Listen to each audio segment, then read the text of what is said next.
សមាជិកសភាពីររូបមកពីគណៈបកប្រឆាំងរបស់ថៃចោទថាអគារស៊ីណូថៃ Tower ជាមជ្ឈមណ្ឌលបោកប្រាស់សមាជិកសភាពីររូបមកពីគណៈបកប្រឆាំងគឺគណៈបកប្រជាជនរបស់ថៃបានអះអាងថាអគារស៊ីណូថៃ Tower មានការពាក់ព័ន្ធឬភ្ជាប់ជាមួយបណ្ដាញអ្នកបោកប្រាស់ដោយចេតនា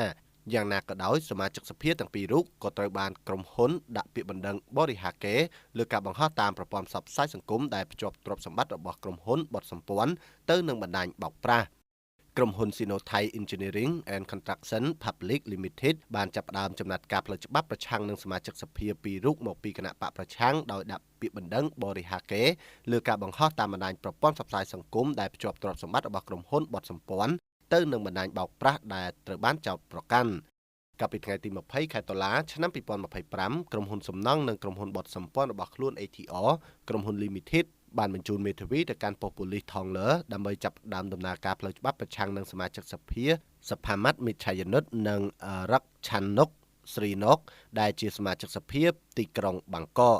យោងតាមសារព័ត៌មាន The Nation បានចេញផ្សាយកាលពីថ្ងៃទី20ខែតុលាឆ្នាំ2025បានឲ្យដឹងថាបណ្ដឹងនេះកើតចេញពីការបង្ហោះថ្មីៗរបស់អ្នកនយោបាយតាក់ទងនឹងក្រុមហ៊ុន Print International Company Limited សមាជិកសភាបានចោទប្រកាន់ថា Print International ដែលមានអាសយដ្ឋានចុះបញ្ជីនៅអគារ Sinothai Tower ដែលបានស្នើជាក្រុមហ៊ុនវិស្វកម្មគឺមានការពាក់ព័ន្ធឬភ្ជាប់ជាមួយបណ្ដាញអ្នកបោកប្រាស់ដោយចេតនា